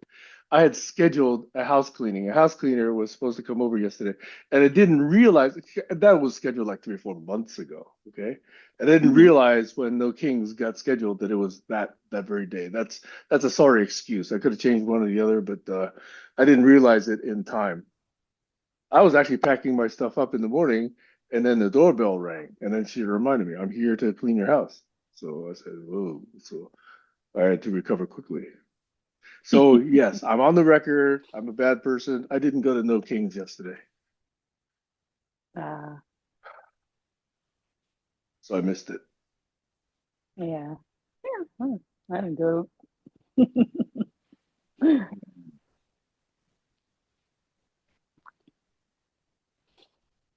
I mean, I wasn't going to do anything too overly ambitious. I would have gone to, one of the local towns here, like I think I mentioned either Burlington or Bellingham, or even the local town Stanwood. And I was all ready to do that because I thought, oh, geez, let me just do something easy. But then Yeah. she was here, so that took up the afternoon. Mm-hmm. She arrived at 11:30, Yeah. and I did not manage my calendar well. Oh.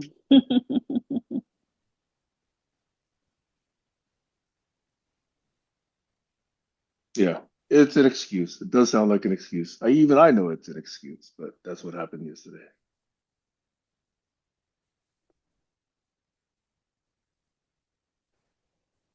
What did you hear about the ones? I've only seen what's been posted on Facebook and a little bit of whatever other feed I'm on. X, I think. I'm mostly on X. I don't post much on X. I mostly post on Facebook, but I do read whatever's going on X, Mm.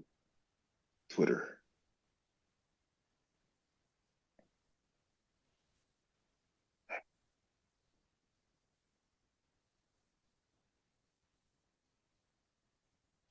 I'm also starting to think that the people who post for, people like me who want to see more progressive thought, progressive action, and that sort of thing, they're starting to post a lot more clickbait than actual real stuff. Like, oh, Trump's cabinet is imploding, or the White House is all this and all that, and it turns out to be Yeah, nothing. yeah, I know. Even the Midas Network does that now. Yeah, isn't that terrible? They've succumbed to, the sensationalism of what they're trying to do.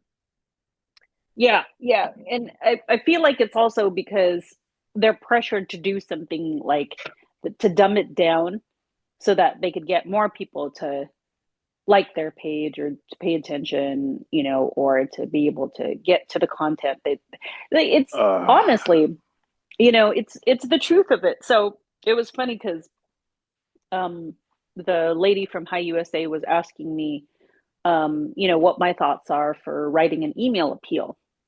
And so my honest thought, and I told her this more or less, is you should write what you want to write, but people won't read it. They just won't. They want something quick and skimmable, especially when it comes to like donating or something corporate. You want to make the font big, you want to make it skimmable, you want to kind of get to the point, and it's too bad because there's a lot to be said and there's a lot to pay attention to, but it's the yeah, reality of today, you know. So I said, hey, you might want to make it like 200 words or less, with email appeals, unless of course you want to do like a yearly appeal where you put somebody's story and then it just becomes one page. But in my experience, even if you do want to do a year-end appeal that is one page for an email, you still want to make it less than one page because you want to put a picture in there. People love yeah, pictures, right? yeah. But that's too bad, right? It kind of dishonors and disrespects the person who tells the story, disrespects the mission in a way, because nobody has the capacity anymore to read. And that's what they need. They need something quick. They need something, so it's again pointing to capitalism. It's pointing to these values that aren't very well respected. And that's how I feel a lot of content creators, they'll come in, especially like the really good ones, they'll come in, they'll want to talk, but no one's listening to them because it's, you know, they're talking for like 5 minutes. Anything more than 3 minutes is a lot for people to retain, especially if it's something that's deep. My son, he can't even look at an entire video that I showed him. So he wants to get into photography. And, I was showing him like a National Geographic video of these really cool animals, that kind of get close to the photographer. And these just moments, right? With that not nobody really experiences with the wild. And he didn't even watch the whole reel. And I was like, why don't you just watch all of it? He's like, I already know what it is. And I said, but you didn't see the end. You didn't see the other animals. You didn't see the connection. But he doesn't care. His dopamine's flooded with other things that might be more interesting. So it's very problematic. That's how you get stupider and stupider people. You just make it really easy. Yeah. Anyways, now I'm talking doom and gloom. Now you're depressing me. Come on. I You're such a Debbie Downer. know. Yeah, it's too bad.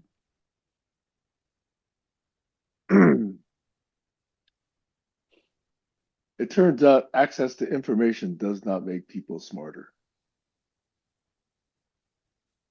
We've got access to information is too easy right now, Yeah. and people are acting dumber. But your point about one pagers and short text. Uh-huh. I don't know if you remember Steve Jobs he was famous for saying something like follow the 10-20-30 rule. Have you heard him say that or have you heard me describe that? I have, but tell me again. He says if you want to make a pitch, make it no more than 10 slides, 20 minutes maximum, 30-point font. Because like you said, people can't pay attention to more detail than that. You got to hit the gist of it. And that was his guidance for people who are trying to make a pitch on pretty much anything. Now, of Wow. course, you could follow it up with the detailed 80-page report or whatever, but the pitch itself, he recommended the 10-20-30 rule. And I also know from having been a little bit of I invested in a few small startups a long time ago, is that the typical pitch has to be short, quick, and to the point. And in fact, the closer you can get to 6 slides, the better. Because yeah, of course your company's going to have a lot of details, but investors only want just those 6 major points, and that's how shallow investors think.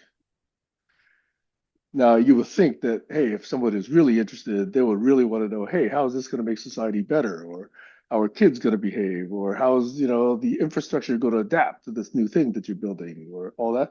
But no, they just want to know, okay, so when is it going to hit $100 million? When's it going to go 10x?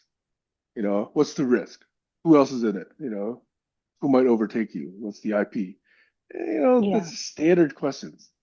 They're not really Yep. interested in any specific proposal. They just want to dumb it down to the 6 things they know how to understand. Are they going to get rich off of it or are they not? That's it. Yeah. Whether it's about equine health benefits of these particular health programs, or whether it's planting more trees, or whether it's about building homes for the homeless, they don't really care. Right. Yeah. And that's what you build when you make capitalism the be all and end all. Yep.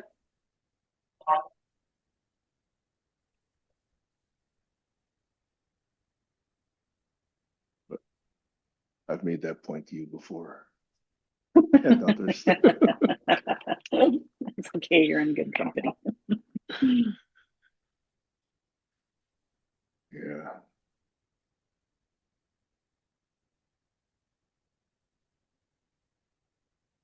Anyway, so out Well, of our conversation, I am going to pick up my violin for at least a few minutes today. good. Yeah.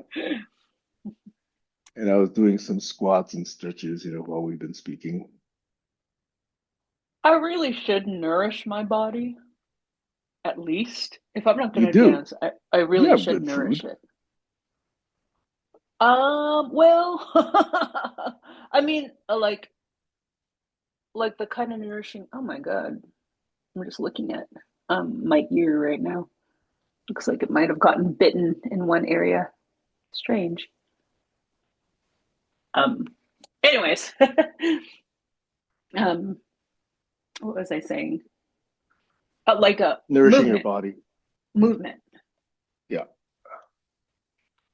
That's another thing. Can I do all the? That's like almost an experiment that I want to give myself this week. Is can I hike? Can I do like a daily habit that's good for my soul? Um, can I write? And then also, cook and clean and work. Or can I implement all of these into work? Mm. What is my life going to look like in the next 90 days? How is my success going to look like in the first 90 days of these new habits? What do I hope to achieve for myself? So I'm asking myself like what I can do for me instead of for a new job. As part of your manifestation. Yeah. Yeah.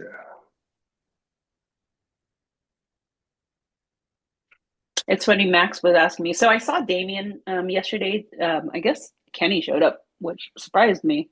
I invited him, but I was like, oh, you're here. Wow. And so Damien showed up, of course. And so I was talking to Damien. I'm like, when are you going to accept? When are you going to accept? I'm just excited for him. And so Yeah. he's definitely going to accept UCLA, but he has to get his finances in order. That's what he told me. That means he has to Yeah. put a down payment on. And then I asked him about money. He says he has about like $20,000 in the loans. What is it? I keep thinking FEMA, but it's not FEMA. FAFSA. FOSFA. Yeah. FAFSA. It's FAFSA. like $20,000 in FAFSA loan. He has a $10,000 grant, which is amazing. I don't know how he got that. And so he said it would take about 48,000, for everything, for dorms and tuition. And so he is thinking about like doing the dorm life there, which I encourage. And so I told him, I said, just go for those scholarships, dude. Just do it. And so I was talking to Max about that. And he was like, are you going to miss me and Damien? I'm like, yeah, of course. I'm going to miss Damien. He was like, are you going to cry? And I'm like, well, yeah, I'm going to cry, but it's not the tears that you think, you know? And I said, or I might not. And the secret part of me is like, I might actually be relieved when you guys are gone. I can finally get to my fucking life. I have no life, dude. And so yesterday when I was fantasizing, of course, lecturing my kid for just being himself, he was pissed because his he and his school came on the school bus all the way to Burbank, but then I came later and I, of course, watched their competition. And then afterwards, like I took him so we could go back to the hotel and just like walk around in downtown Burbank and everything.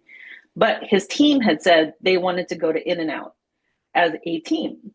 And he wanted to go with them. And I said, no, because I spent from fucking 3:30 all the way to 6 watching all of these competitors. And I'm really sorry, but sometimes it gets so long and boring. It's like, it's kind of sort of the same thing. And I'm like uncomfortable in my seats because they don't have the best seats. There's nothing to eat. So I'm stuck there for like 3.5 hours. This has been my life since, they were kids, of course.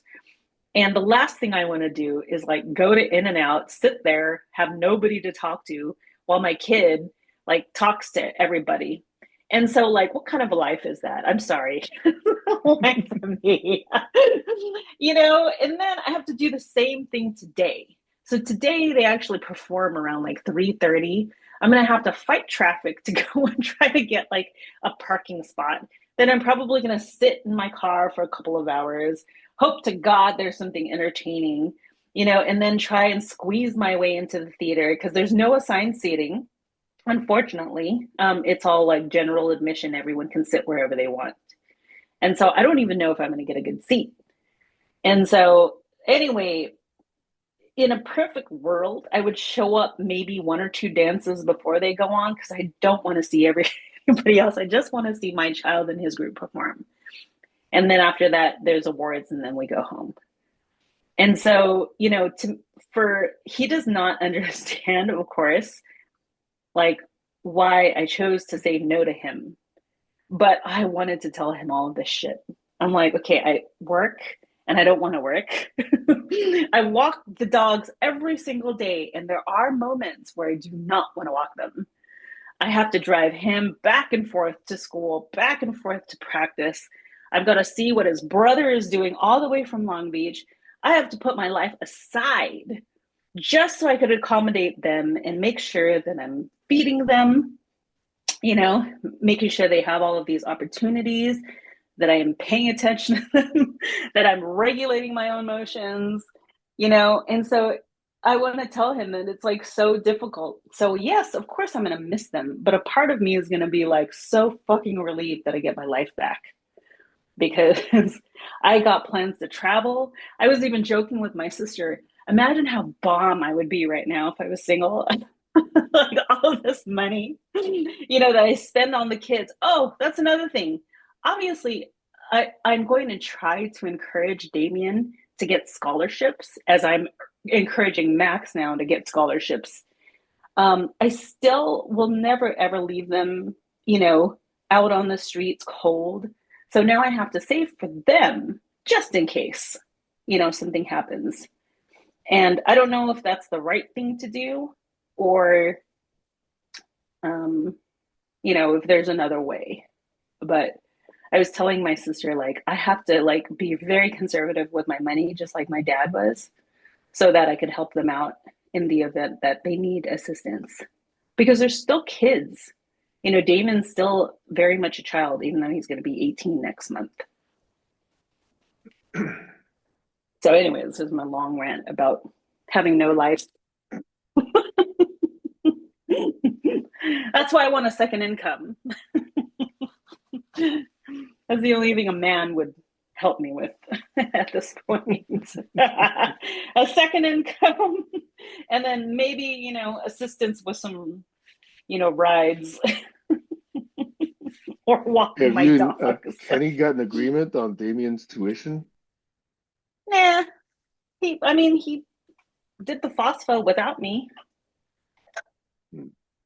I know, and so I'm like, no, fuck it. You complained to me all these years about me not telling him anything and doing anything with him, but yet he has never bothered to ask me. So he'll figure it out. No, what do you really think about Kenny, Kayla? I think that man needs help. I've always I've always known that about him. He just needs some help mentally. And for some amount of time, you thought that was you. Well, I still need help. It's just No, a I different mean, kind of help now. no, I mean that you could have given that help for some amount of time. You thought that, right? Yeah, especially during the early parts of our relationship. Yeah. So After a I while, I get you gave on up. that part. Actually, your kids, Maxwell, Damien, they're going to appreciate all of this in about 30 years, 20 or 30 Yeah. years. They will. I did tell Max when we were in the jacuzzi, I said, it's not I said, I just want to let you know, it isn't that I didn't want you to hang out with your friends. It's just very exhausting for me, and he goes, I know. I'm like, okay. And I just let it go.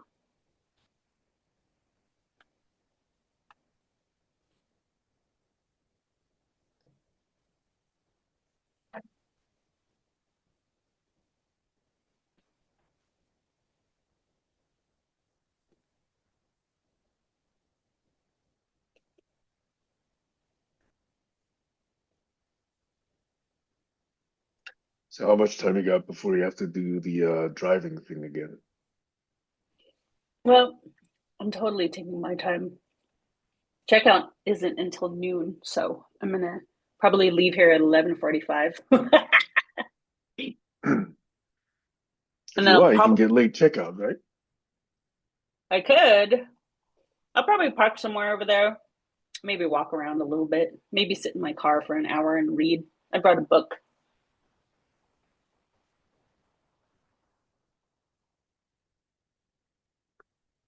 For me, that would be time to listen to an audiobook.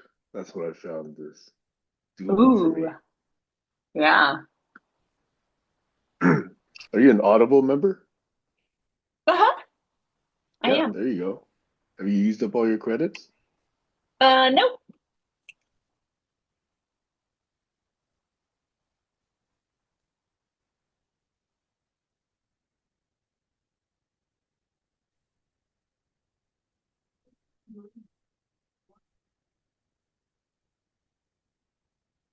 Yeah, I've got about 5 other credits, and I'm trying to figure out where to spend them.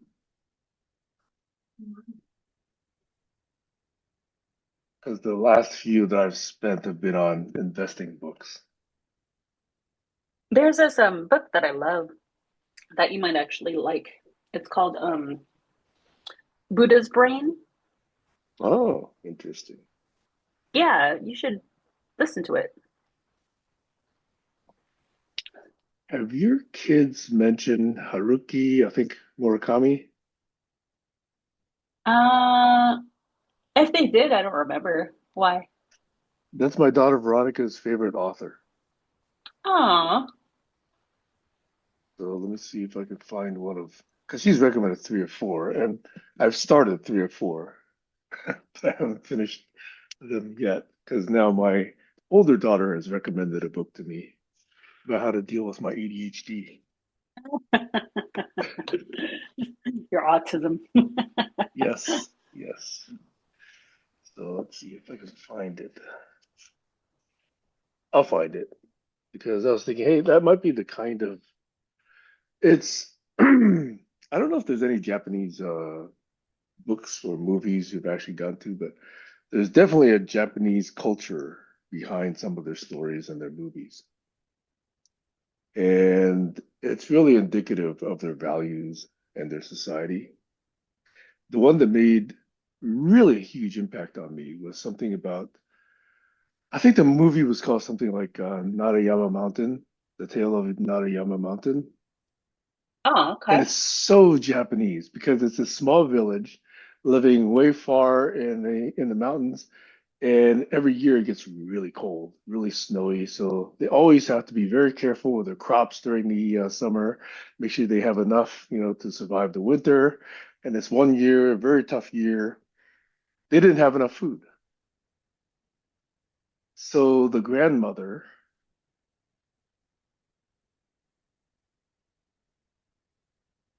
Uh-huh. chips her head, she chips her head on a stone, a boulder, and cracks her teeth Oh. because she knows that that can't be fixed where they are. And that she knows, therefore, she will die, and then there will be more food left over for the village and her family. Ah, got it. It's very Japanese. And part of the tradition is when old people die, the son, usually the oldest son, carries the old mother or old father up into the mountains where they're kind of left to die. Oh, Yeah. okay. It makes an impact, when you're familiar with so much Hollywood stuff. This would never Yeah. be a Hollywood movie. Oh, yeah, no. Hollywood is not about that. Yeah. So anyway, I think Veronica likes.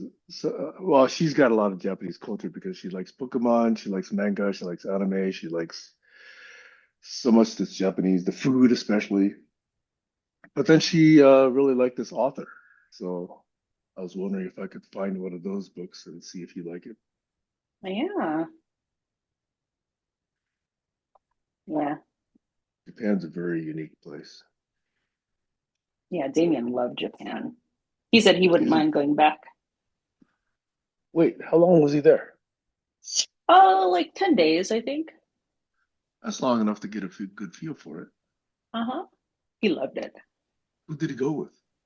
His dad and his dad's friend. Okay, all right. Yeah, I can see how he'd want to go back.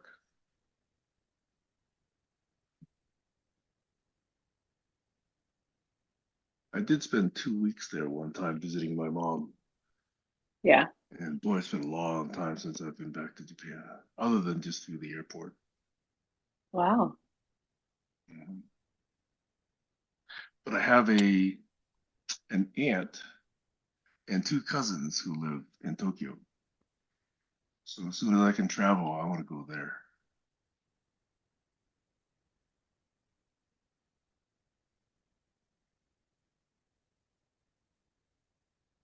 I might actually rent or try and rent one of their houses. I understand they have two homes, and since my uncle died, I think one of them they haven't actually been using. Ooh, Yeah. nice. Mhm.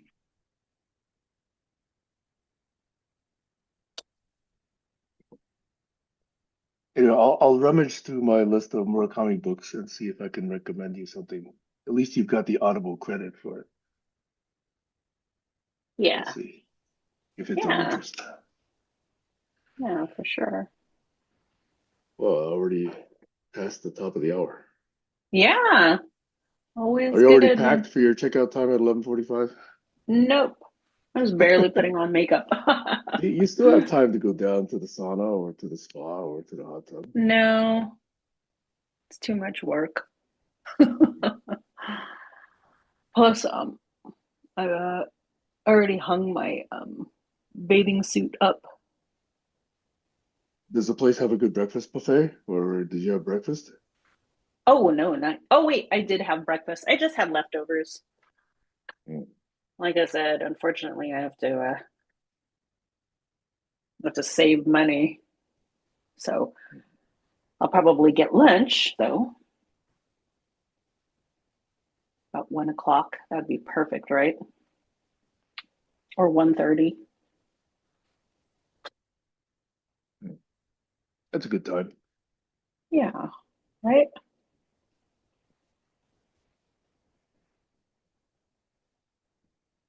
And today, what am I going to do? Oh, I finished grading my papers, so I think I've got all of Ooh. that done. Papers, I mean trades, but it's kind of like grading papers. Yeah. Well, you are grading papers. Yeah, Yeah. good. I can't Okay. look. I will look forward to applying that this week and the coming week. Hopefully, I'll have Yeah. good news to report next weekend. Yes. Sounds good. Well, enjoy All the right. performance, Kayla. Enjoy I the last couple of will. hours in the hotel of peace and quiet before you have to hit the rat race again. Sounds good. I'll talk to you later. Okay, later, Kayla. Bye bye. Okay, bye.